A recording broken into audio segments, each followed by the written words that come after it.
The views, takes and opinions expressed on this show are of the host's own and do not represent the views, takes and opinions of the Bunk Collective and its affiliates. Material and sources mentioned in this episode is for general and commentary purposes only. This episode might include strong language and may not be suitable for children. Listener discretion is advised. Stay safe and stay wrestle everyone. Welcome to the show.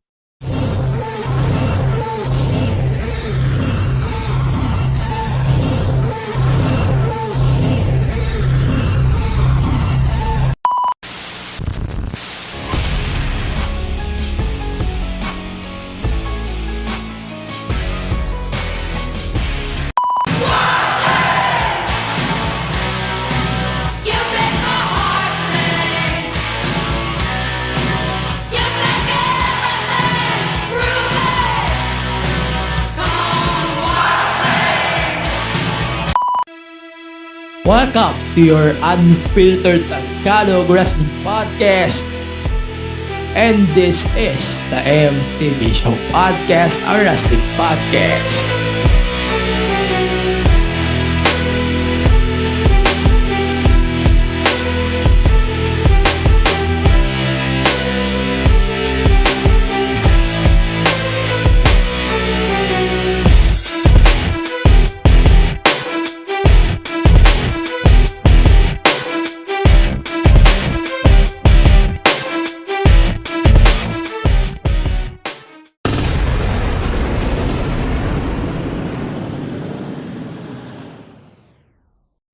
Okay, welcome to the podcast. So today is it. Today is the final episode of the year. One of the two episodes of the year actually. So on this episode, wala tayong review. So yung mga episode na dadaanan natin for the next couple of weeks, gagawa na lang natin ng TikTok, no? So ganoon na lang siguro. For the next couple of weeks, TikTok na lang muna tayo para medyo iba yung pakiramdam ko for the past few days, no?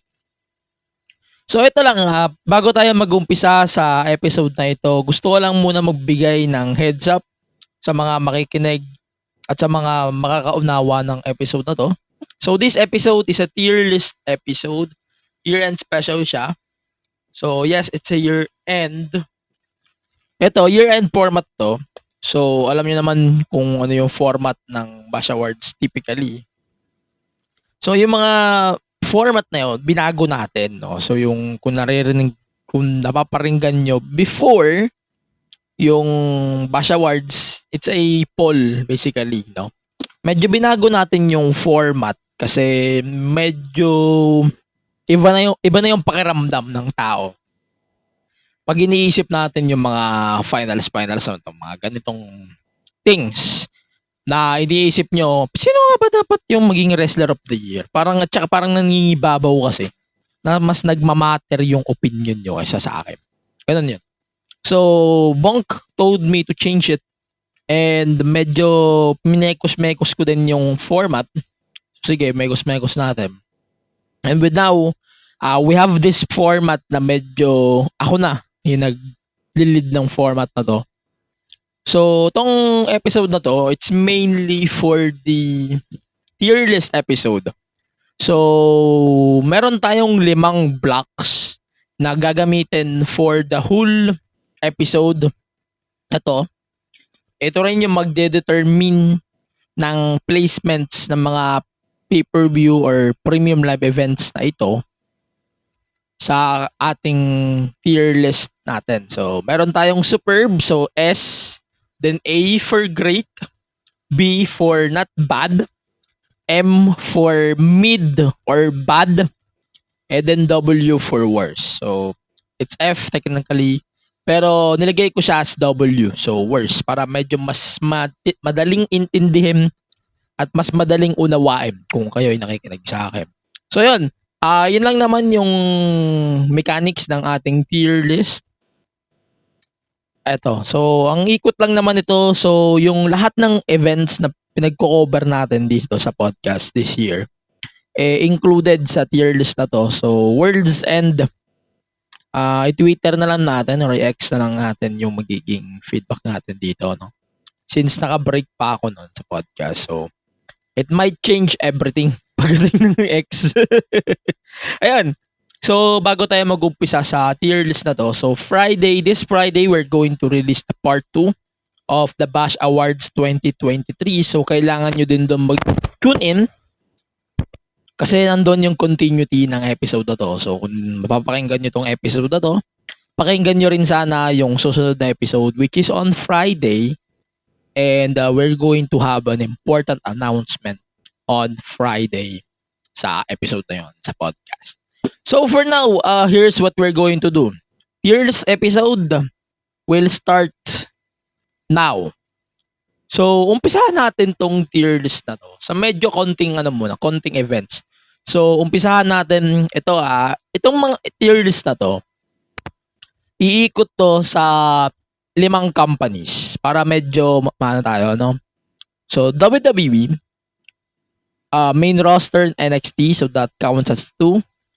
AEW, Impact Wrestling, and just a last minute decision, we included MWF to the mix. So, like what I said, meron tayong S for superb, A for great, B for not bad, M for mid or bad, then W for worse. So, yan po ang ating sistema sa ating tier list. So, meron din tayong basis kung bakit pinaglalagay natin tong mga events na to sa kanilang mga category. So, number 1, number 1 is the outcome of the matches.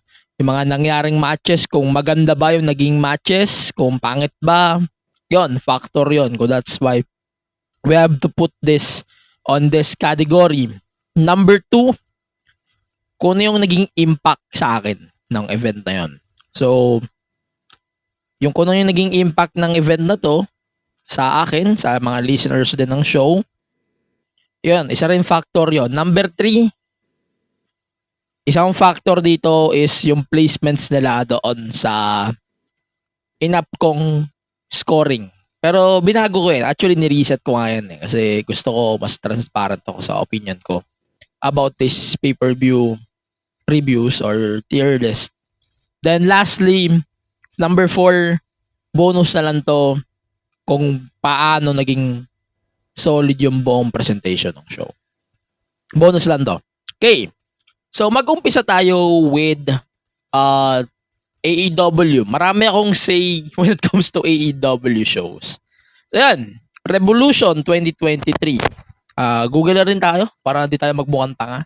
So, AEW Revolution held in March.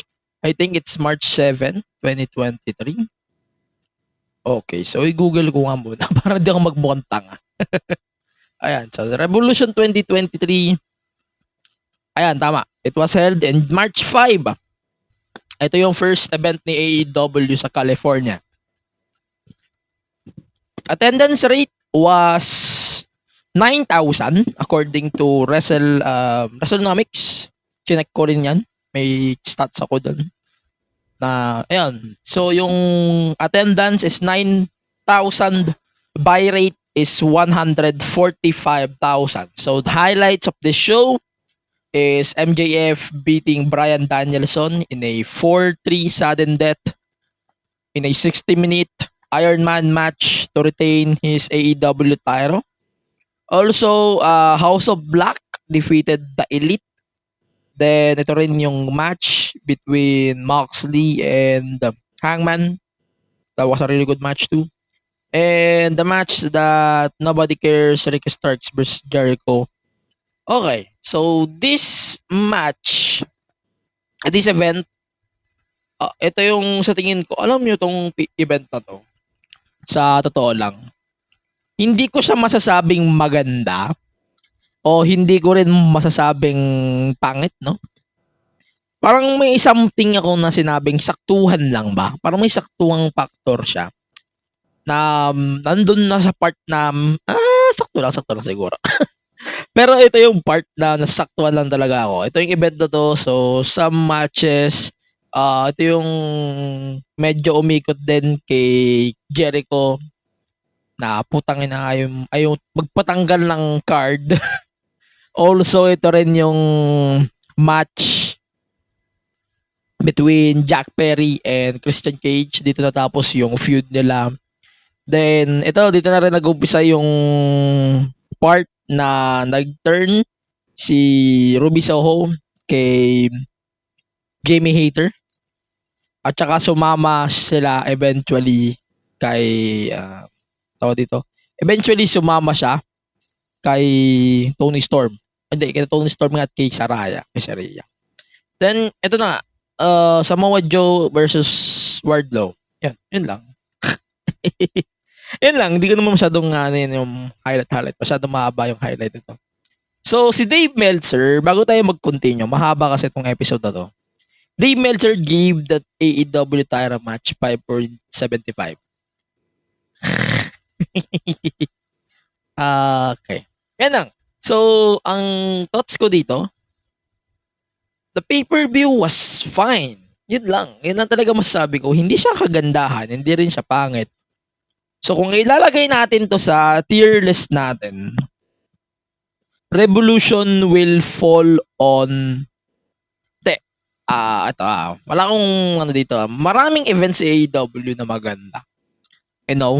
Maraming magandang events. Ang hirap i-placements ng mga events ni AEW regardless on what in the blue hell is happening to their promotion right now.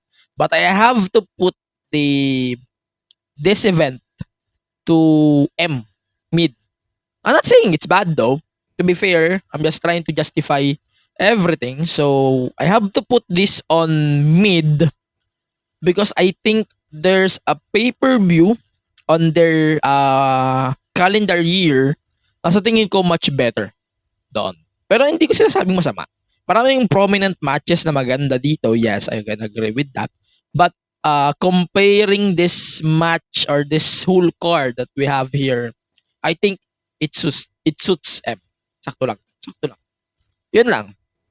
So, continue natin. So, we have Double or Nothing. What's the card for Double or Nothing this year? Ayan. Kita ko na. So, ito yung 4-way for the AEW. Ano ba tawag dito? Ito yung nagkaroon ng 4-way for the AEW title. Tapos, ang attendance ay 10,550.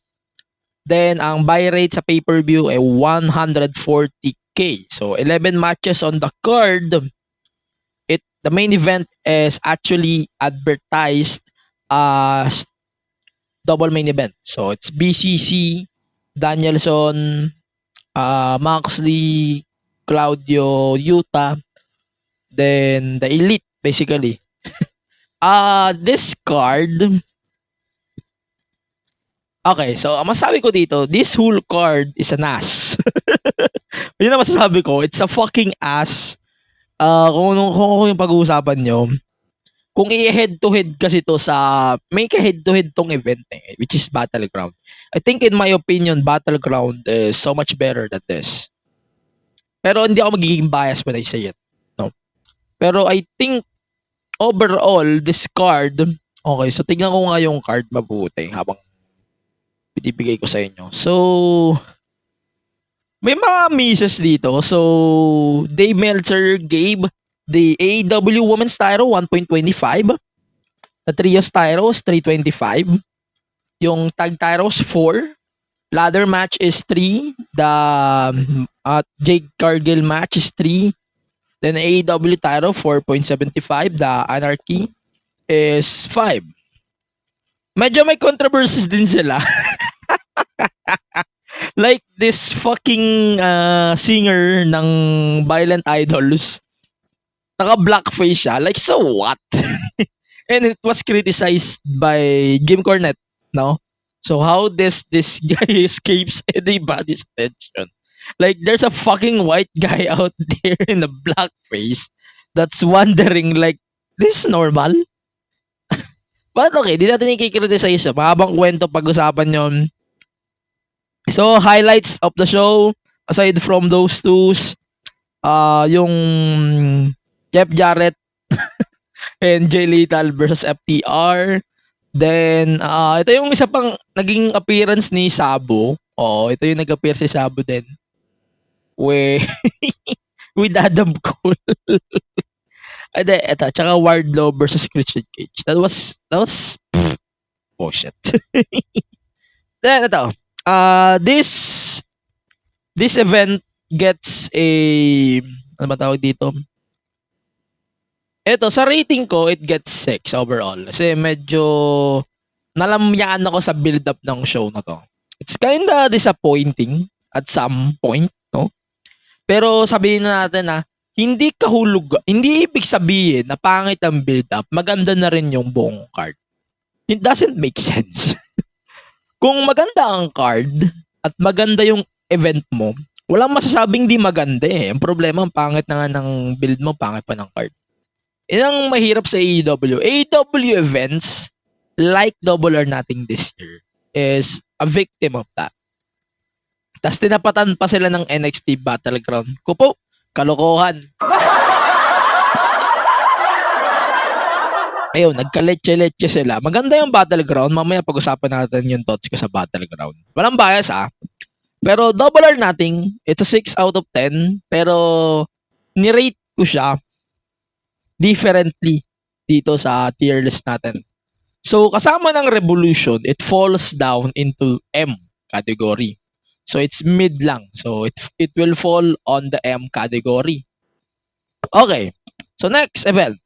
It's Forbidden Door. So, dapat i-exclude ko tong Forbidden Door. So, people requested not to exclude this event. So, since it's a collab event. So, Forbidden Door is the second Forbidden Door event. It's by New Japan and AEW. It held in Scotiabank Arena on June 25, 2025. So it's the first AEW event in Canada. And it's the first non-WWE event to be held in Toronto.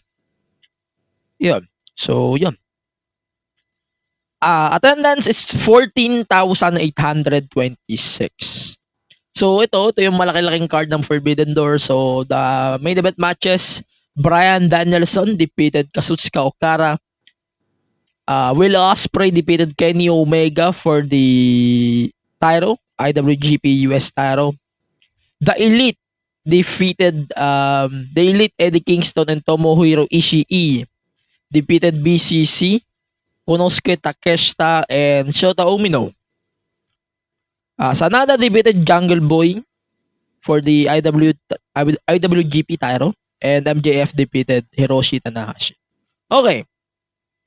So this event, alam nyo, walang bullshit to. Maganda tong event na to. You know what I really love about New Japan joining forces with these US promotions? Medyo nasuya lang ako na isang part. Putang ina, puro Canada. Itong part na to, puro Canada. Pero okay, sige. Sinabi na natin na annual na siya. It's very understandable na annual thing na tong Forbidden Door. Akala ko talaga one time off na to no? But okay, sige. Para siyang, ito yung presentation na Global Wars. Pero, it's kinda horrible to at least point out na medyo ayun ka. Ayun. Okay, so these events para sa akin, this is just fun na saw. Wala akong masabing hindi maganda. Medyo meron lang akong ilang bad taste o mga ilang bagay na sa tingin ko hindi ako nagagandahan.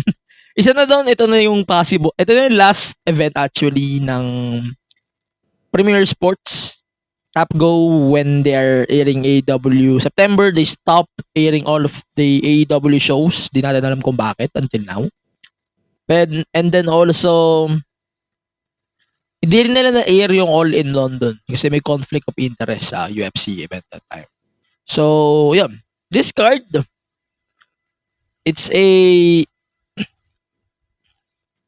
alam nyo, itong card na to, it's not, on paper, it's not that great. Pero sa tingin ko kasi, tong ganitong mga super cards na meron si AEW like this Forbidden Door, this just fun. It proves that itong mga ganitong cards sobrang solid ng Forbidden Door. Kumpara last year, mas maganda to eh. Mas maganda talaga tong Forbidden Door ngayon taon kaysa last year. And hindi ako mag-aatubili na sabihin na mas okay tong Forbidden Door na to kaysa last year. So ito na nga lang, at saka yung main event kina Okada tsaka kay Danielson. Mas okay na to. So, tingin ko mas okay na to.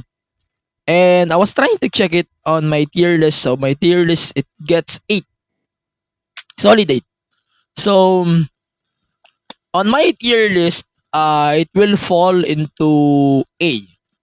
Great. Pero may mas magandang event pa mamaya na pag-uusapan natin throughout this episode. Kasi tingin ko nagpaangat talaga why AEW is on this level. Like, holy shit.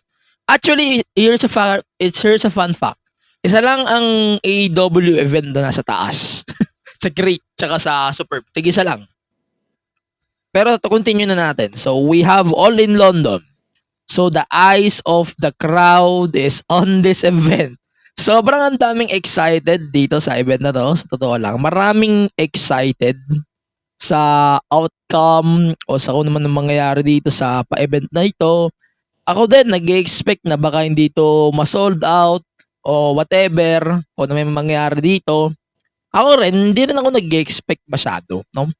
So, basta All in London, in-expect ko to, parang house show nga lang to kasi wala silang detalye kung kailan nila i-air to eh. Until August eh.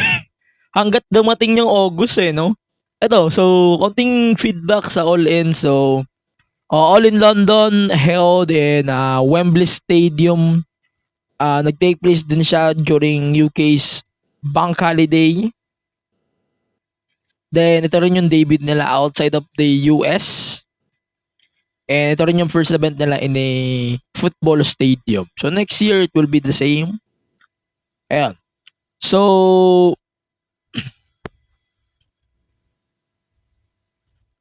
yun. Ay, nakita ko na. So, Forbidden Door, itong matawag dito.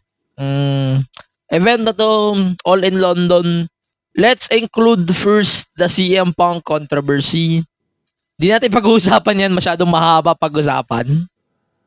Ito, yung claim ng attendance dito ng AEW is 81,035.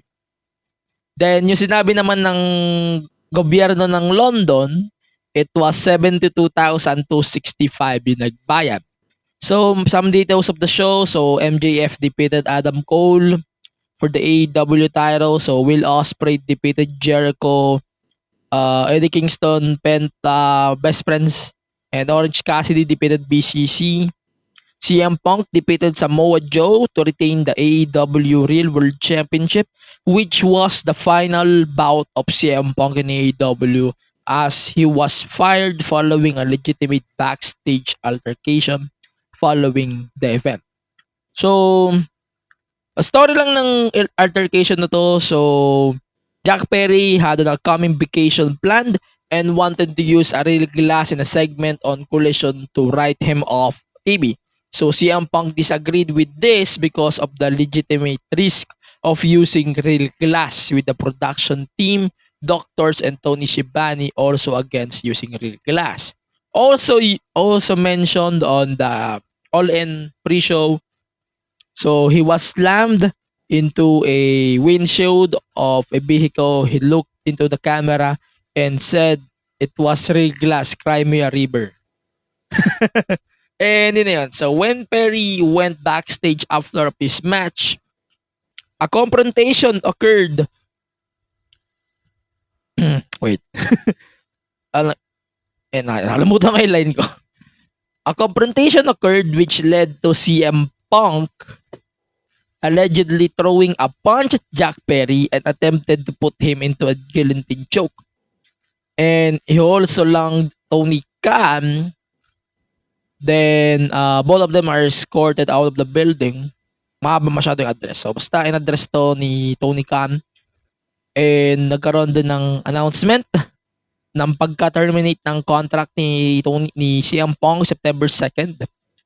And na-fire siya ng AEW Disciplinary Committee, which is we found out it was led by Bryan Danielson. Ayun, yun lang. Wala nang explanation na pag-mention, no? Wala na siyang may mention dito. So, yun na. Yun na yun. So, hindi natin continue pag-mention. So, this match, this card, regardless on this controversy, that this event has and a lot of things happen in this event's history or kung naman nangyari sa AEW, this history. Okay. So this card regarding on the controversy, regardless of what happened in AEW, AEW gets a B. So All in London gets a B. So para sa akin, hindi naman masyadong pangit yung card na to. The card is not that bad. The some problems that I countered on this show, masyado lang siya madami. It's too much. So maraming matches si MJF, masyado ring unnecessary yung book kay Saraya sa win niya with the AEW Women's Title. Tapos ginamit niya pa yung We Will Rock. Yun ang sobrang lala. Para masabing makakuha siya ng crowd reactions from the UK crowd na hindi naman nag-workout. Sinasabi ko na nga na putang ina, that din yun lang pinatalo si Shida. Then ito na nga, ito yung round 2. And yung ibang matches parang minadali. So, yun ang medyo sentiment ko about this overall card. Yun. Yun lang. Yun lang naman. Yun lang, masabi ko. So, this card is not that bad. Pero, I can put it on B. Kasi maganda rin yung naging outcome. Regardless on the controversies and bullshit na nangyari, may konti lang naman sentiments ko about this whole card. Then, Wrestle Dream. So, ito na pala yung first event na nag-monthly si AEW sa mga pay-per-views nila. So, that will be Wrestle Dream. So, Wrestle Dream held in, what I call this, ano bang tawag sa city na to? Ay, all out muna pala. Sorry, all out muna. Alimutan ko itong all out. So, sobrang limot ko, all out na pala. Eto, all out. So, eto, all out. September 3, 2023 in United Center in Chicago. So, it's breaking the tradition of all out taking place at the Now Arena. Ito, all out pay-per-view. So, 13 matches were contested on this event, including 3 on the 0 hour. Main event, Jon Moxley defeated Orange Cassidy to win the AEW International title. Konosuke Takeshita defeated Kenny Omega. Then, ito rin yung match ni Luchasaurus defeating Darby Allin.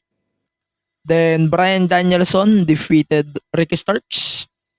And ito rin yung debut ni Lana. No? So, ito rin, may appearance din si MJF dito as AEW champion na hindi rin defended yung belt. So, this whole card was rushed kaya medyo binabaan ko ng value tong event na to. And sobrang rush talaga. Makikita mo sa presentation on how they held this whole card. Sobrang rush na talaga. Some matches are great, sure. Pero maraming mistakes na nangyari sa card na to. At marami ding foul, no? Marami ding foul na nangyari on this whole card of AEW All Out. So, kung susumahin nyo lahat na nangyari dito, di ko nakakaisa-isahin, this gets this gets a letter W. First W natin to for the episode. So, masakit sa akin. Nalagyan ko ng W to. All Out pa naman yung favorite pay-per-view ko last year. Not because of CM Punk. But well, ayan, W. Diyan ka lang. Then, continue natin. So, tao dito, World's End. Ayan na. Ay, di pala. Wrestle Dream. So, Wrestle Dream na yung sunod. So, this event was held in Seattle, Washington. Then, ito rin yung tribute nila kay Antonio Inoki. So, this also the first appearance of Adam Copeland in the WWE. So, the main event was Christian Cage defeating Darby Allin 2-1 in a 2 out of 3 falls match to retain the AEW TNT title. So, Bryan Danielson defeated Zack Sabre Jr. Also, Swerve Strickland defeated Hangman Adam Page. Also, yun nga, this event was notable for Adam Copeland's debut in AEW. Ito, yung event na to, tawag dito,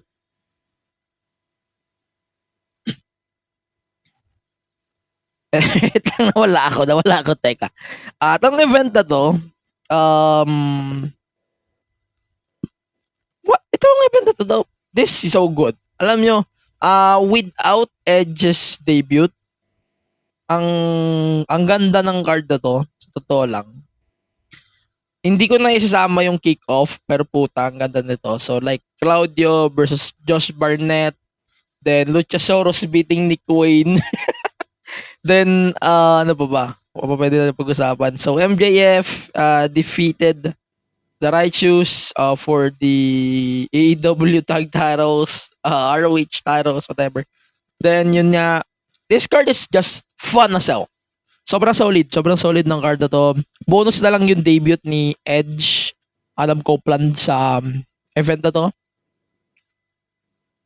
Pero I can say this event can get a solid 8. Solid 8 ata. Solid 8 ang binigay ko dito nung nirate ko siya sa grading system ko. Then, dear on our tier list, it gets B tier. Okay lang siya. B lang yung nakuha niya. Sabi ko nga, binago ko yung format nito. So, Wrestle Dream gets a letter B. Yan. Okay, so, continue natin. Meron na lang tayong isang AEW event, which is Full Gear.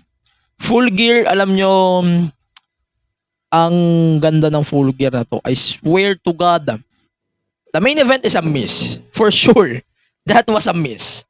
But the whole card of this show is just amazing. Like, holy hell. Sobrang solid. So, ito yung matches ng all-in card na to. So, di ko na isama yung kickoff. Is very given. Ayan, so, medyo pangit din ng scenario nila with MJF. Medyo may problema pa sila with MJF. Pero okay, sige. So, ang card na to, so, ito yung debut ni, ano ba tawag dito? Will Ospreay sa AEW as AEW star. Then, ito yung card na sobrang fun. Staying Darby and Adam Copeland defeating the Patriot Christian Cage, Luchasaurus and Nick Wayne. Ito yung card na to, sobrang fun lang. Orange Cassidy defeated John Moxley. This card, and then Timeless Tony Storm defeated Hikaru Shida. So si Shida yung naging ally, no? Then ito yung magandang ladder match din. Ricky Starks, Big Bill retaining their tag titles. Julia Hart winning the TNT title, TBS, sorry. And then ito yung magandang, ba tawag dito? Ito yung magandang Texas Death Match between Swerve Strickland and Hangman. Tsaka yung main event, syempre. Main event was fun, pero nabibwisit ako. Putang ina. So, Full Gear 2023. Akala ko ito na yung next hope for the new era of AEW. Pero, hindi pala. It was a fucking lie. But regardless of what happened, regardless on the promise, this card never disappointed. Yours truly. Sobrang ganda kasi iba yung pakiramdam ko nung iniisip ko, tinatry ko i-rate ulit tong event to. And wala, ang ganda lang talaga ng card na to. So I can say for Full Gear might get a S to me. Sobrang ganda ng Full Gear na to. Definitely the best Full Gear of their history sa chronology ng AEW Full Gear. And ayun, sobrang solid lang. Ayun. Continue tayo with WWE events. So mag-umpisa muna tayo with NXT, then after nitong break, Impact tayo, then WWE main roster. Okay. So start tayo with the NXT events. So medyo salasalin na lang natin yung mga NXT events. So start na tayo with NXT Vengeance Day 2023. So this was the first event ng NXT for a big arena ulit since the rebranding of NXT as NXT 2.0. So, ito na nga. I almost forgot Stand and Deliver. Sorry guys. Nakakalimutan ko yung Stand and Deliver sa chronology ng ano ko. Pero sige, i-rate natin yung Stand and Deliver in a moment, okay? So, ito muna. NXT Vengeance Day. So, this is a first premium live event for the year for NXT. This event was fun. Pero medyo sakto lang. Sakto lang tong card na to. So yung steel cage match was a fun match. Pero I can say sakto lang tong event na to. Medyo disappointing pa rin sa akin to kasi nag-expect tayo ng mga NXT PLE sa Disney Plus, pero after nito bahala na si Batman, maghanap na lang tayo ng kanya-kanyahan na lang tayo pagkatapos ito. Ganyan yung impression ko about this deal with Disney as di pa nila madagdagan ng shows like itong mga NXT shows na to. That's horrible. Holy man. Okay. So, NXT Vengeance Day.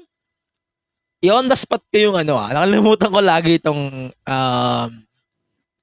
nakalimutan ko yung Stand and Deliver. But okay, so NXT Vengeance Day. It will fall to letter B. So it's not bad. Not bad. Hindi man siya pangit. Hindi rin siya medyo maganda. Sakto lang. So it's a event na kaya kong kalimutan. Kaya ko rin Okay. So continue tayo. Stand and Deliver. Ito yung lagi ko nalilimutan sa listahan ko. Pag tinitignan ko yung Vengeance Day. So ito. This event was held April 1 the Crypto Arena in Los Angeles, California. And it was held as a special event 1 p.m. Eastern Time. So it's midnight sa atin. So putek. Sana sa mga susunod na event dapat talaga mga morning, Friday or Thursday night sa US eh. Ganda sana ng ganito pero tangina next year gantong setup na naman. Okay, so attendance 7,584 and then yun na. So ito yung card na nanalo si Melo ng NXT title kay Braun. Ito rin yung panalo ni Wesley in a 5-way for the North American title. Johnny Gargano defeated Grayson Waller. Indy Hartwell won the women's title here. That was amazing. And it also the final PLE na merong NXT women's title. Yun. So, this event, okay, so itong card na to, hindi ako nadismaya sa card na to eh. Nung naalala ko ni-review natin to. Hindi ako nadismaya sa card na to. This card is just amazing as well. Ang complaint ko lang about this card, hindi nanalo yung Creeds. Sobrang sayang sa card na to. Yun lang naman ang complaint ko. Pero the rest, this is solid card for NXT. And itong card na to, nakakuha siya sa akin ng nakuha ang card na to. Nakuha na to. Ito, impromptu to guys I-rate ko yung NXT Stand and Deliver. So, NXT Stand and Deliver falls to S. Yan. So, letter S sa akin. May mga lapses siya, yes. Pero may maraming decision na nangyari sa Stand and Deliver na sobrang hindi ako nag-regret. Yan. So, Stand and Deliver will fall to letter S as well. Yun. Next natin, NXT Battleground. So, it was held the same day as AEW Double or Nothing. Okay, so 6 matches held on the card. So, Carmelo Hayes defeated Braun Breaker. Tiffany Stratton defeated Lyra Valkyria for the finals of the AEW or is the WWE NXT Women's Title. Si Noam Dar defeated Dragon Lee to retain the NXT Heritage Cup. So, the Creeds was defeated by Gallus to retain the NXT Tag Titles. And Wesley defeated Tyler Bate and Joe Gacy in a 3-way for the AEW WWE NXT North American Championship. Okay. So, ito na laban to sa Double or Nothing. Sa medyo hati yung mga tao dito. Pero, this event, this event, it's just amazing. Putang ina. Sobrang solid ng card na to between Ilya and Dijak. Tong match na to alone, much better na kaysa sa Double or Nothing. Ayun. So, hindi ko na isa-isahin yung mga nangyari dito.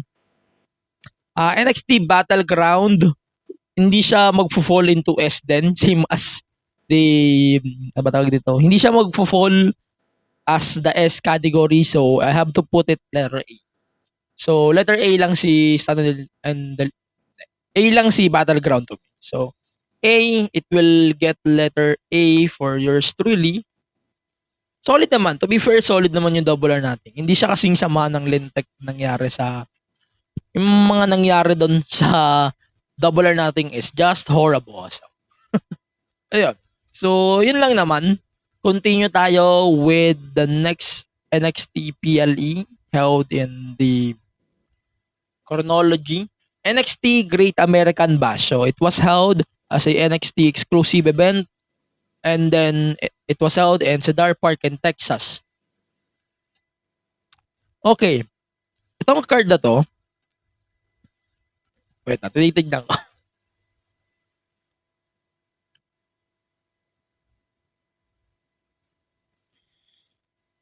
Ito. Pasensya na, minamla ko. So, ito yung debut ni Pookie ng Gable Stevenson. So, ito yung card. Carmelo Hayes defeated Ilya Dragunov to retain the NXT title. Dirty Dom defeated Wesley and Mustafa Ali to retain the North American title. Tiffany Stratton defeated Thea Hale in a submission match to retain the NXT Women's title. And also, ito na yung debut ni Gable Stevenson. So, di na ako magkasalita about Gable fucking Stevenson. He is a mid. He is a mid to begin with. So, score ko dito. Yung score ko dito sa tier list natin, NXT Great American Bash is letter B. To me, it will always be a letter B. Hindi rin siya masama. The main event itself of this show is just amazing. Pucha. Doon pa lang, angat na. Wala na akong masasabi. Pero I think it's just outclassed by these two other shows ni NXT, which is the Battleground and Stand and Deliver. Clearly suburb for me. No. Okay. So, isa pa. No Mercy 2023. It was held in September 30, 2023. Ito yung first event since 2017 na may No Mercy. And it's clearly promoted as a show na kakaiba. Sobrang kakaiba ng show na to. So, it was the first PLE na hindi nahawak ng WWE Vince McMahon, tong company. So, it was merged by UFC. And ito na yung TKO. So, ito na yung TKO era. So, this event was the event where Becky defeated Tiffany Stratton in a Extreme Rules match to retain the NXT Women's title. Also, Ilya Dragunov defeated Carmelo Hayes to win the NXT Championship. So, this card, sobrang solid. Yung dalawang match pa lang na yun, sobrang solid na. paano po yung buong card? Sa tingin ko sobrang solid ng card na to. Di na ako magsasalita ng masama dito. So, NXT No Mercy gets a letter A on the card. Then, also, NXT, ano ba? Halloween Havoc ba? Deadline na pala to. So, last na pala to. So, NXT Deadline, it was held in December 9, 2023. Ito, bago lang to. It was held in Total Mortgage Arena in Bridgeport, Connecticut. So, this card is ano ba tawag dito? Ito yung nag-appear si CM Punk sa NXT. Then, Cora Jade appeared as well on the show. And then, Baron Corbin main eventing a WWE PLE. Wow! Then, ito yung Survivor Challenge. Sabihin ko sana Survivor Series. Iron Survivor Challenge matches. So, Trick Williams won the men. Women won by Blair Davenport. Yun. Itong NXT Deadline, hindi ko sinasabing kasing ganda ng Battleground at No Mercy. But, this event just needs to stay on the 8th year. 8th year siya sa akin. So, NXT Deadline, it will fall to 8th year. Maganda siya. Oo, maganda yung NXT Deadline. Pero it's not as good as these events that I mentioned before this. So, sobrang superb sa totoo lang. Yun. Yun lang naman. So, sa ngayon,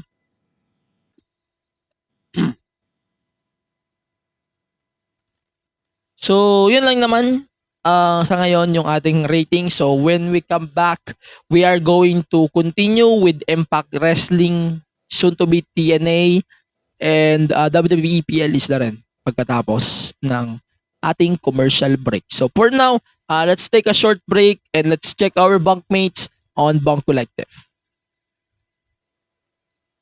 Annyeong, we are One to Sarang. Your next favorite Hallyu podcast. We talk K-drama.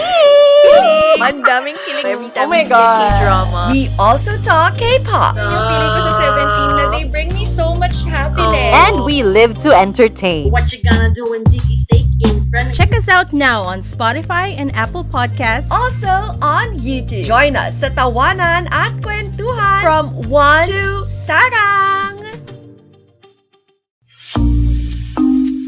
Been wanting to learn about different careers? Or just need that nudge to pursue your passion projects? Here at Project Offbeat Careers Podcast, we talk to guests with unique careers outside the usual corporate shtick. Listen to historians, gamers, teachers, and cosplayers. See how they've succeeded and how you can apply their learnings to your workplace. Catch us on Spotify, Apple Podcasts, and YouTube. And get ready to take the off-beaten path with us.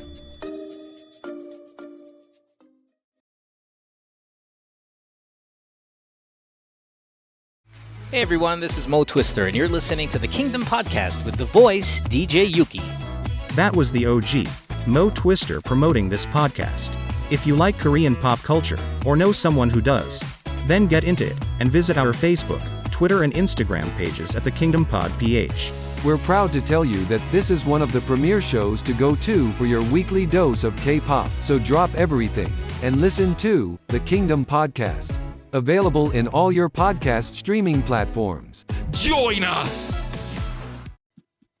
Okay, so welcome back to the podcast. Pasensya na, kumain ako, dugyot eh.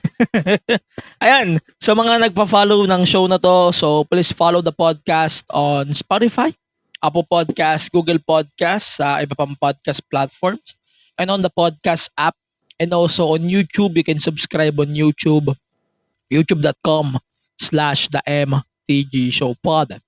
And also, please subscribe din sa ating Patreon. So, kung gusto nyo magsuporta sa Patreon natin, you can subscribe as well on Patreon. Patreon.com/the MTG Show Pod. Yun. Continue tayo with Impact Wrestling. So, Impact Wrestling has 4 shows. So, let's start with Hard to Kill. So, Hard to Kill 2023.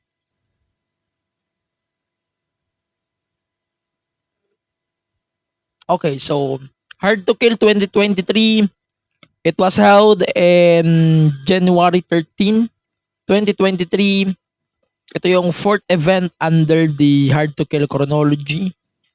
The main event is Josh Alexander defending the belt against Bully Ray Dudley. Ano yan, Bully Ray. So, this card, ito yung headliner natin. So, Mickie James defeated Jordynne Grace to win the Impact Knockouts World Championship. And then, ano ba? Career versus title match pala to. Also, Masha Slamovich defeated Diona Purrazzo. Ba tawag dito? Ganyan. Diona Purrazzo, Killer Kelly, and Taylor Wilde in a four-way to become the number one contender for the Impact Knockouts World Championship. This match, this card actually was the debut as well of Santino Marella as the director of Authority of Impact Wrestling. Okay, so this card, to me, itong card na to, this card is just okay. Okay lang siya sa akin. Maraming mga matches sa tingin ko na sobrang superb sa card na to. Pero, ang napakagandang matches na nagustuhan ko. Number 1, the Eddie Edwards Jonathan Gresham match. That was fun. Then, ito rin yung solid na entertaining match between Joe Hendry and Moose. Yung match between Mickie James and Jordynne. That was a really good, solid one too. And yun nga, opening match between Bully Ray and Josh Alexander. Ito yung feeling na ayaw lahat ng tao kay Bully Ray. It's just funny as on the way they presented this card. It's just fun. Okay, so Impact Hard to Kill 2023. It gets 7 out of 10 and it will fall to letter B. Oh, medyo mababa yung standards ko sa Impact kasi Impact really solid card 2. Okay, Impact Hard to Kill falls into letter B. Continue natin. So, we have Rebellion 2023. So, last minute change ako dito. So, pasensya na. Kaya medyo na-delay yung episode na to. So, yung Multiverse, di ko na siya sinama kasi Multiverse United, it's more on a collision show. So, ito. Daming nadismaya sa card na to. So, with Josh Alexander removing himself from the equation. Sobrang nakakalungkot yung card na yun. Ayan. So, this event, the main event is Diona Purrazzo defeating Jordynne Grace to win the Impact Knockouts World Championship. So, also vacant din yung women's title. So, Steve Macklin defeated Kushida to win the vacant Impact World Championship. So, Trey Miguel defeated Gresham and Mike Bailey to retain the X Division title. And then, yung return ni Nick Aldis, although one time off lang yun, nag-return siya with Impact Wrestling for some time. No? So, tong card na to, Impact Rebellion, maraming cracks na nangyari dito. It's like Forbidden Door, no? It likes Forbidden Door last year na sobrang lala nang nangyari.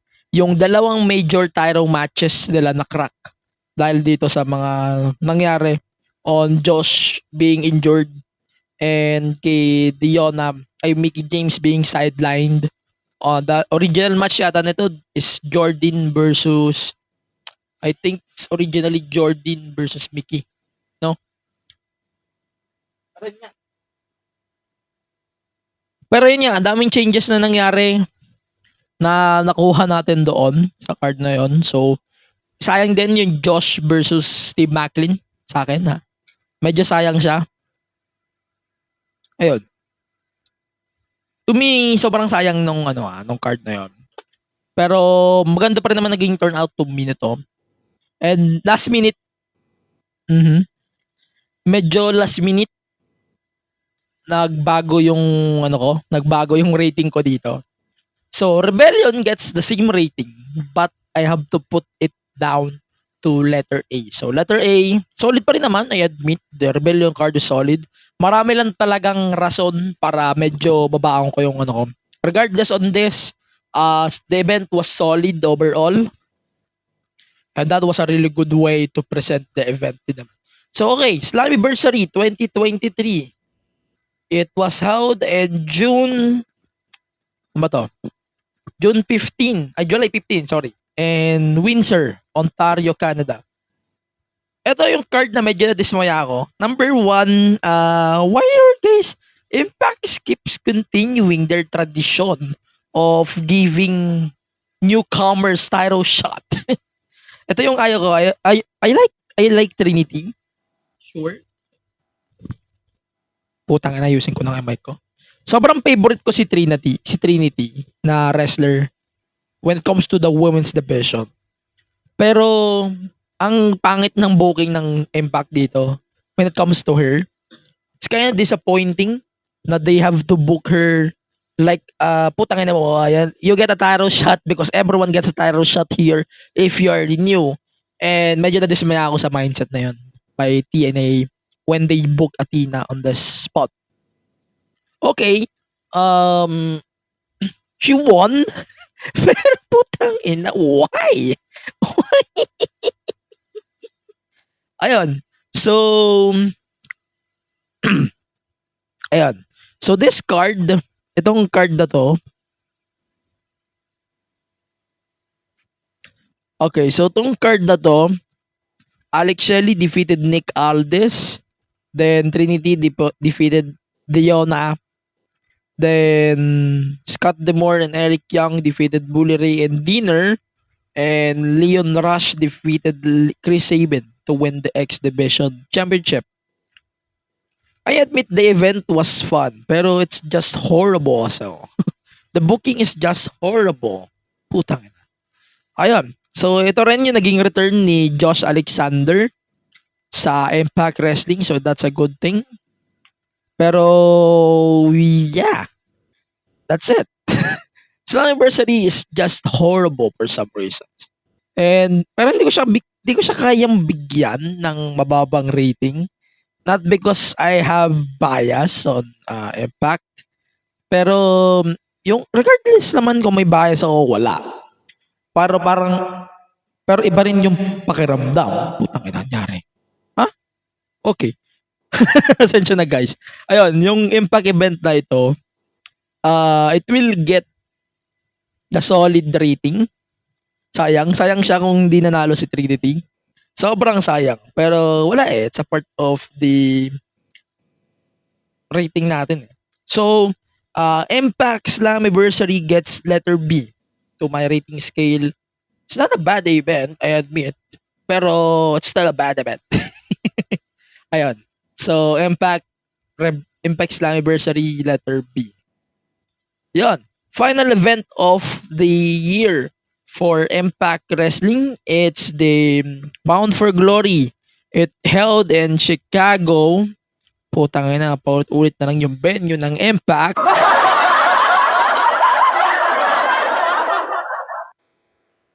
Ayan, so Impact Bound for Glory, it held in Cicero, Illinois, in Cicero Stadium.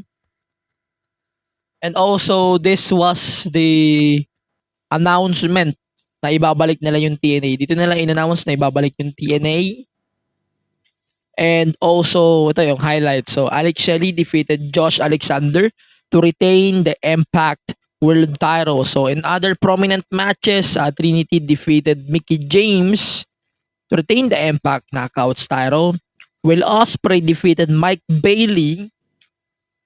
And putang ina, that was an amazing match. Yun na lang. And ito yung final event na in-announce ni Impact na it will return to TNA Wrestling Hard to Kill. So ito na yung magiging first event under the new era of TNA Wrestling. And this event overall was solid. All sides of this event are just amazing. Holy man. Holy shit. Yun. Yun lang. Itong event na to, itong match cards na to, It's not the best, not horrible either. But I think, in my opinion, this just amazing card for Impact Wrestling. And to me, this kind of cards, ito yung ina-expect ko pagdating ng mga AEW shows like AEW Double or Nothing. Ito yung ganito dapat yung build up ng cards. Hindi minamadali. Hindi dapat minamadali yung mga build up ng cards. I swear to God. That's not how it works, AEW, for fuck's sake. Okay, also ito rin yung win ni Diona and ni Jordan Grace where she won the Collier Shot Gauntlet and she cashed it in on Trinity on Hard to Kill event. So, yun na yun. This event, Bound for Glory, gets a score of 9. Bound for Glory gets a 9. Actually, pinag-switch ko nga pala yung Rebellion tsaka Bound for Glory. Last minute decision yon. So, pasensya na.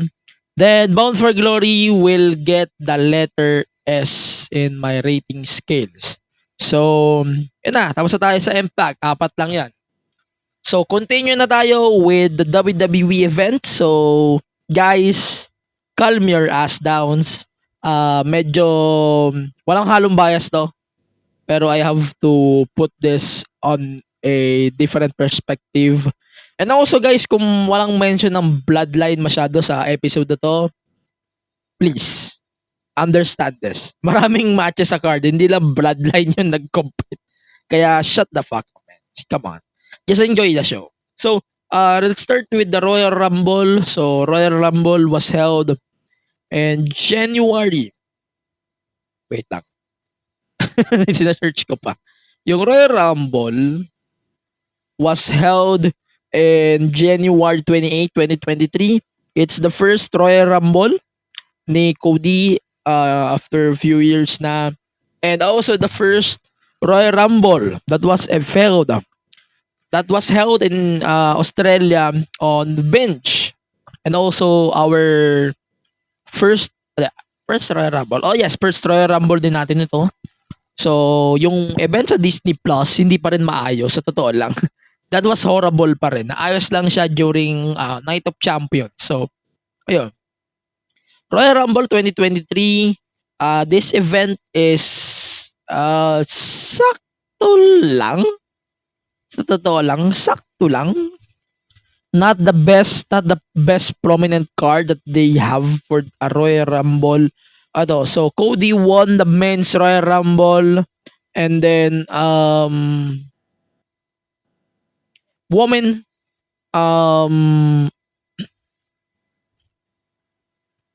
yun lang. Ayun. So medyo iba yung opposite medyo iba yung card placement ng card na to. So Cody won the men's Royal Rumble. Rhea Ripley won the women's Royal Rumble. Ayun. So, sobrang superb ng card na to overall. So, yung women lang ang pwedeng mamili technically. So, yung Raw titles ni Roman is being held as undisputed title. So, wala siyang choice kundi labanan si Roman. Pero yun, Cody defeated Gunther to become the last superstar to enter the Royal Rumble, and ito na rin yung last match ni Bray Wyatt. It's kind of sad for us.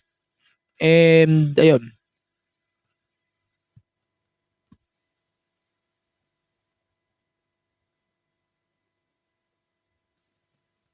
Ayun lang. Ayun lang. So, ano pa bang pag-uusapan natin? Yan lang. So, this Royal Rumble card, to me, na-rename na itong mga titles na to. So, the Raw Women's title was renamed as Women's Championship, and then the SmackDown Women's title was renamed as the Women's World Championship. Okay. So, this card na to, tong card na to, it's just, okay. Okay lang. Okay lang. Pero joke lang guys. Itong card na to, so let's do a recap of the card. So Cody defeated Gunter, 30-man Royal Rumble. Then Bray Wyatt defeated LA Knight in a pitch black match. Bianca Belair defeated Alexa Bliss.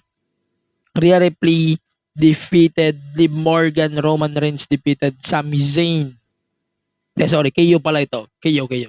Kevin Owens for the undisputed WWE Championship. So, next one here. So, next one will be the, what do you call this? Next one will be the Elimination Chamber. Medyo nalalaglag na yung mic ko. Pasensya na guys. Ayun, next natin is the Elimination Chamber 2023. Ayan, nagkasunod-sunod kasi. So, Elimination Chamber held... hindi ko pa pala nare-rate yung Royal Rumble. Sorry guys. I have to rate the Royal Rumble first before we continue. So, the Royal Rumble overall to me, bell to bell. Ang maganda lang dito, actually, the ending of the main event, Roman, Kevin Owens, tsaka yung both Royal Rumble. The rest, bakit? Ayan. So, I have to give this year's Royal Rumble a letter B. Kasi medyo predictable din yung naging outcome ng mga Royal Rumble matches. Kahit medyo masaya ako kay Cody at kay Rhea. Pero sobrang predictable talaga ng men's and women's Royal Rumble. So, that's why I have to give it a lower grade sa card ko. Okay, Elimination Chamber 2023. It was held in Bell Center in Canada. Ayun, medyo medyo may iniisip ako sa buhay. So, itong Elimination Chamber, the main event is Cody. Cody not competing on this event, yes. Pero ito, Roman versus, ano ba tawag dito? Roman versus Sami Zayn. The main event, not been defending the title. Ayun.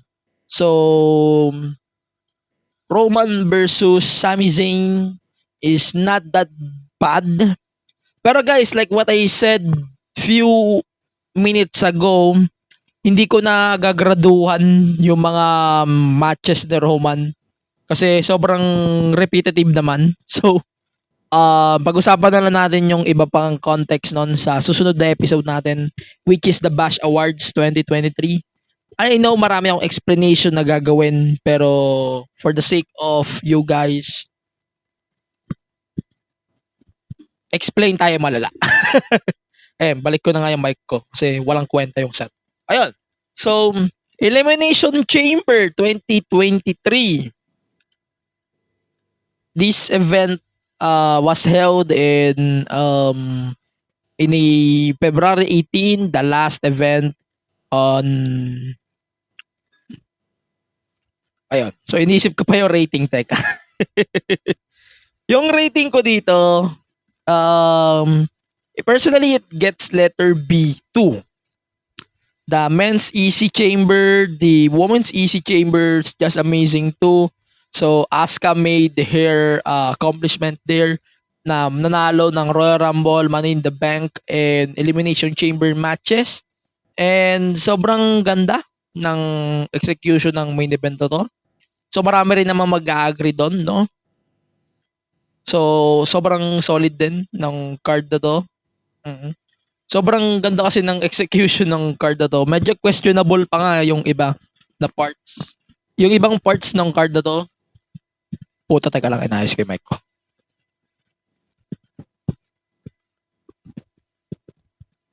Marami akong questionable questions dito sa card na to. Pero overall, sobrang solid ng card na to. Pucha. Si Meltzer kasi medyo may mga bias talaga to. So, he gave 4.75 sa ibang cards. But okay. So, this event was fun as well. Sobrang solid itong AC na to. But I have to give this event a wait lang, iniisip ko paano ko siya bibigyan ng grado. Teka. Yung grado ko dito is actually B. B, not bad din. Pero yung grade ko dito as numbers, I give it 8. So, it does make sense? Yes, actually. Yes, it makes sense. For some reason, it makes sense. In my opinion, it makes sense. So, sana sa inyo ganun din. WrestleMania. It counted just one. So, we have to acknowledge it as one either. So, WrestleMania 39. So, it was held in SoFi Stadium in Chicago. Inglewood, California. Okay, so this event was amazing. Like, pucha. Wala kong ipagkakaila sa WrestleMania na to. Meron lang talaga akong complaints. Meron akong ilang sandamakmak na complaints about this event. So, WrestleMania 39 is the last WrestleMania din pala actually. Ang tawag dito. Ito yung WrestleMania na to, in my opinion, is I think one of the best WrestleManias in recent history. Wala akong pakialam sa ibang cards, no? So, pero ito ay sobrang solid ng WrestleMania na to.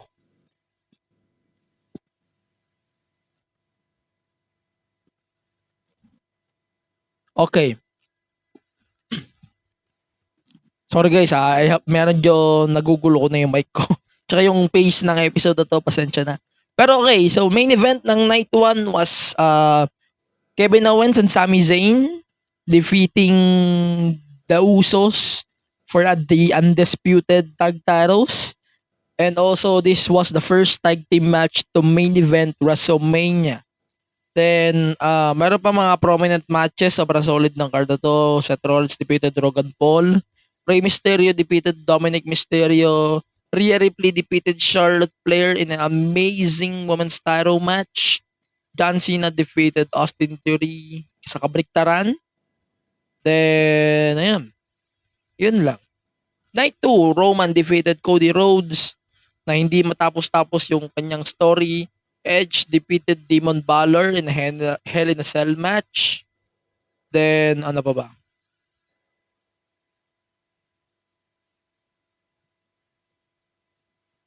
Okay. Then, Gunther defeated Sheamus and Drew McIntyre in a 3-way match to retain the SmackDown Intercontinental Championship.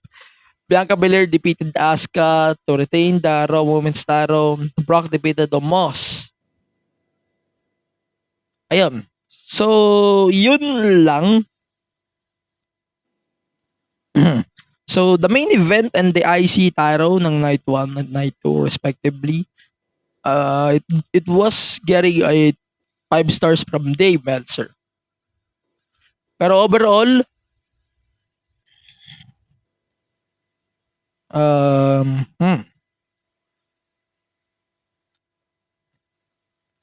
eto, tong card na to, overall, is, this card is fine, pero hindi ko masasabing worth it sa experience ng WrestleMania for the sake of WrestleMania. May card matches sa card na medyo kailangan kong i-slide. Okay. Sige, fuck it. Pero I think this WrestleMania gets a solid A. To me, sobrang solid ng event na to overall. Okay, next event is, I think, Night of Champions na ito, no? Ay, Backlash muna, Puerto Rico. So, Backlash in Puerto Rico, grabe yung event na to. So, it was held in May 6, 2023 in Coliseo de Puerto Rico, Jose Miguel Agrelot in San Juan, Puerto Rico. And it was the first event in WWE in Puerto Rico since 2005. Parehas silang sold out, yes. And the second Backlash event held outside the US. And yung pagbalik din ng putang ng WrestleMania Backlash out of the picture, kaya nakakatuwa din. Yun. So the attendance was 17,944 and it was promoted as basically the event ni Bad Bunny. Pucha, ganda. Okay, so this match, the card actually was advertised as double main event as Cody defeated Brock Lesnar as well in the other main event. And then Bad Bunny defeated Damian Priest. Pero ito, this event actually sobrang solid, puta. Sobrang, ito walang halong bias Doon pa lang sa dalawang match, Brock, Cody, the street fight, dagdag mo pa yung women's championship match. Pucha, sobrang solid. Sa totoo lang, sobrang superb sa tingin ko. Iba yung pakiramdam na sobrang nakakatulong ng crowd sa mga reactions ng tao dito. Puta, that was amazing. Holy man. That was superb. Checkmate.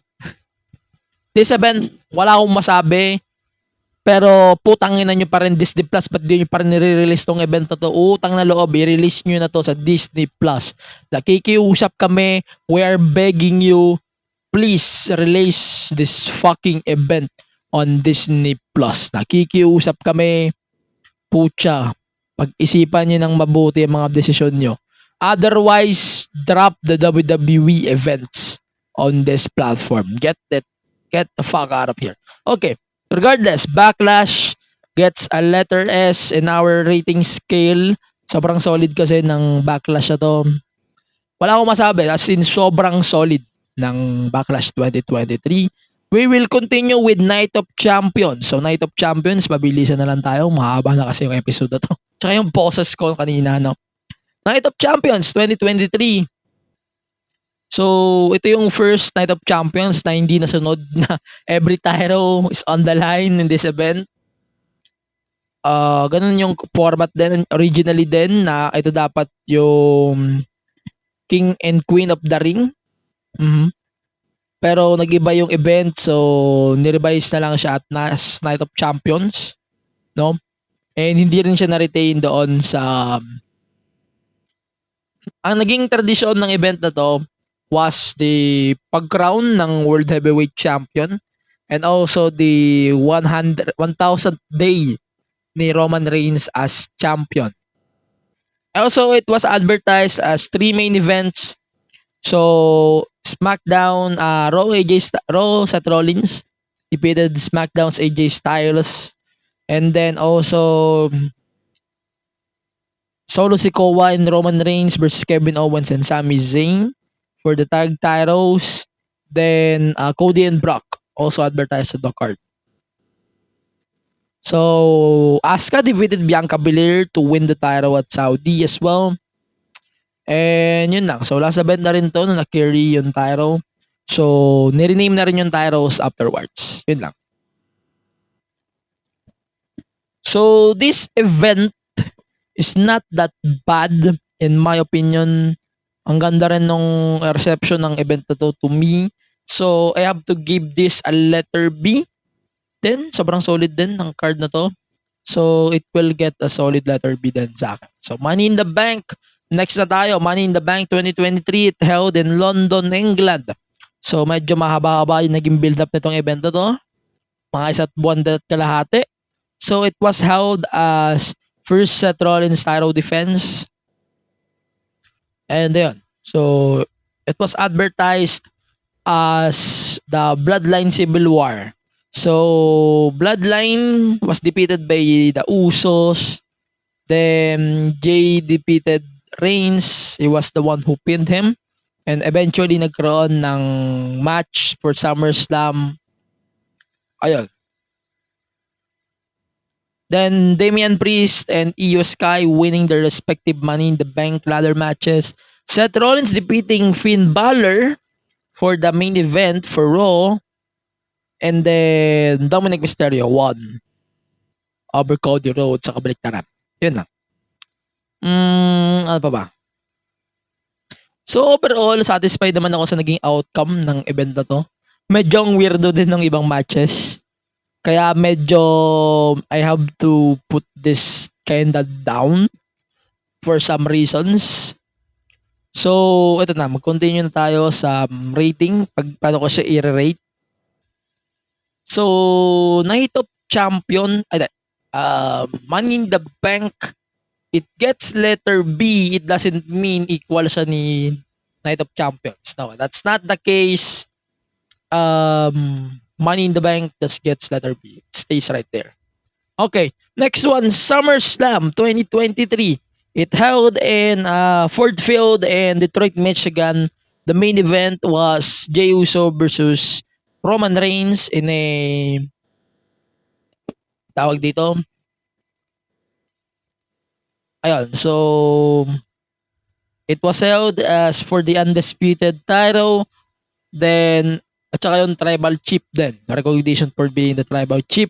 Then Bianca Belair defeated Asuka and Charlotte Flair in a three-way to win the women's title. Then Io Sky cashed in for becoming the champion. Then Seth Rollins defeated Finn Balor to retain the World Heavyweight title. Cody defeated Brock Lesnar. Ronda Rousey defeated Shayna Baszler. I was defeated by Shayna Baszler, sorry. Then, ayun. Ito na rin yung last event ni WWE before magkaroon ng TKO. Yun. Overall, this card for SummerSlam, it's not horrible. Hindi rin naman special masyado itong card na to. So, ang nagdala lang dito talaga sa advertisements ng event na to was the Cody Brock, the Logan Paul, Ricochet was amazing, LA Knight winning is very given. No one cared about the MMA rules match. Yung Gunter versus Drew, okay lang. Seth versus Finn, okay lang, pero ang dami din nabibuisit dyan. Then, the rest, okay lang, siguro, okay lang. Sige, acknowledge lang natin. Yun lang. So, it was a tribal combat. We almost forgot about that. Okay. So, SummerSlam, it's not that bad. Medyo repetitive lang yung iba. So, SummerSlam gets a letter M on the card. So, it's a letter M to yours truly. Then, we are now going to review Payback and Fastlane simultaneously. So, yes, simultaneously po. Ang difference lang naman ng dalawang events ito, John Cena hosted Payback, John Cena competed the next one. Then, yung dalawang card na to, parehas lang. Parehas lang. Parehas lang. Wala talagang pinagkaiba. So, kung pagkukumparahan nyo yung dalawang card, it's almost the same. So, pagsabayin ko na lang din yung pag-rate ng card. Yun lang. So, Fastlane and Payback will get the same score. Actually, it will get the same score. Nakakatuwa lang na nandito si Jade Cargill sa Fastlane. So, that's a different con. But overall, this card is getting W. Payback and Fastlane will get W from yours truly sa ating rating scale, sa tier list. Umahaba na yung tier list episode natin. So then, Crown Jewel 2023. So, Crown Jewel, it held in Saudi, syempre. Saudi event ito. Then, this event was okay lang. Okay lang din. So, it's better than Fastlane. Pero, hindi ko masabing maganda to. Yun lang masasabi ko. So, well, okay lang. Okay lang siya. Okay lang siya. Last na to. So, Crown Jewel, it will get letter M. So, it's a bad event. Sa totoo lang, kung ako tatanungin nyo. Yun, tuloy na tayo sa Survivor Series War Games. Kahit hindi na natin isama si CM Punk sa equation, ang ganda pa rin ng Survivor Series War Games. And also, ito rin yung Survivor Series na wala yung match na Survivor Series match. Sana mo balik siya next year. And ayun, so it was the return.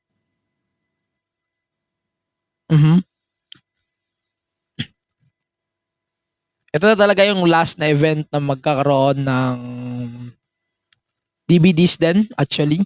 And also, maraming return na nangyari dito. So, CM Punk, R-Truth, and Randy Orton. Ayun. Yun na nga, yung dalawang War Games was amazing. The women's and the men's War Games. Yung women's nga lang was kinda repetitive, no? Medyo repetitive lang siya. But okay.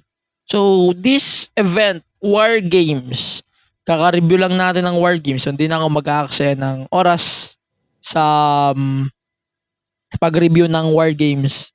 So, it will get letter A. Letter A lang. Letter A lang. Kaya talaga, letter A lang. So, this is the final event. So, yun na yung ating tier list. It will get letter A for yours truly. So, yung ating pong paglalaban-labanan for the pay-per-view of the year are Backlash, Full Gear, Bound for Glory, and Stand and Deliver. Also, isama na rin natin sa mix itong mga MWF shows na attendan natin for the past year. So, let's start with MWF Republica. So, ano bang card ng MWF Republica? So, Republica was held. Okay, so hanapin mo natin. Nakalimutan ko yung card ng Republika. So, MWF Republika. Ito yung appearance ni Tajiri. Yes, ito yung appearance ni Tajiri sa Pilipinas for a long time, since 2019. 2019 niya. Then, ano ba? This event was the first event, actually, bago mag-announce yung deal nila with RJTV, and also my first event then as a host, and my first event ko din in real life. So, importante yon. Kailangan nyo rin isipin yon. Ito yung milestone ko na first event ko like ever in my life. This is my first wrestling event. Okay. So, MWF Republica was fun. Di ko na isa-isahin ko yung mga nangyari. MWF Republica gets letter A in my opinion. Then, Road to Fate. Let's go tayo sa Road to Fate.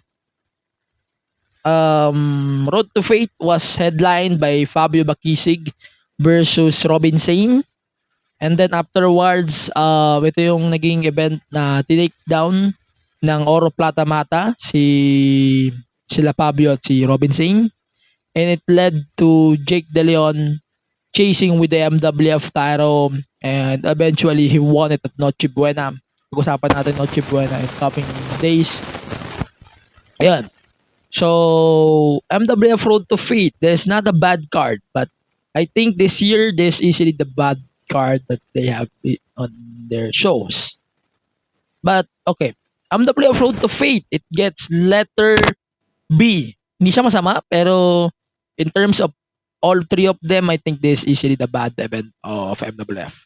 Okay. Noche Buena 2023, spoiler-free review. Aside from MWF mentioning and posting about Bobby Makisig and Jake De Leon. So this event is easily one of the best events that you should watch on Rock of Manila. So probably today na-release na siya sa Rock of Manila, and napapanood na rin siya sa Facebook, sa YouTube ng Rock of Manila. You should watch it on your own, and then maraming noticeable moments, importante moments sa Rock of Manila na mami-miss out nyo, kaya panoorin nyo talaga siya sa Rock of Manila o sa Gank. And yung panalo rin ni Jake De Leon was held here in this event. And also the returns of Hoholon, former MWF champion Hoholon. And eventually the expulsion of Jomar Liwanag from the bahay ng Liwanag. So ito yung last. Plus the amazing fatal 4-way match for the women's side of things. Yun. So this event will get automatic letter A to me. The MWF event was amazing. Wala akong masabi. Pucha. Sobrang solid itong MWF event na to. I cannot complain though. Hindi ko ma-complain. Actually, ang event na to, letter S pala to. Sorry. Letter S to. MWF Noche Buena gets a letter S to yours truly. So yun, sobrang solid. So yun guys, yun na yung aking ratings for this year. Yung MWF tuloy, yung World's End, pag gisag-gisay na lang natin yun by the New Year. Marami naman tayo pag-uusapan by the coming New Year. Ayan. So that's my tier list basically for this show.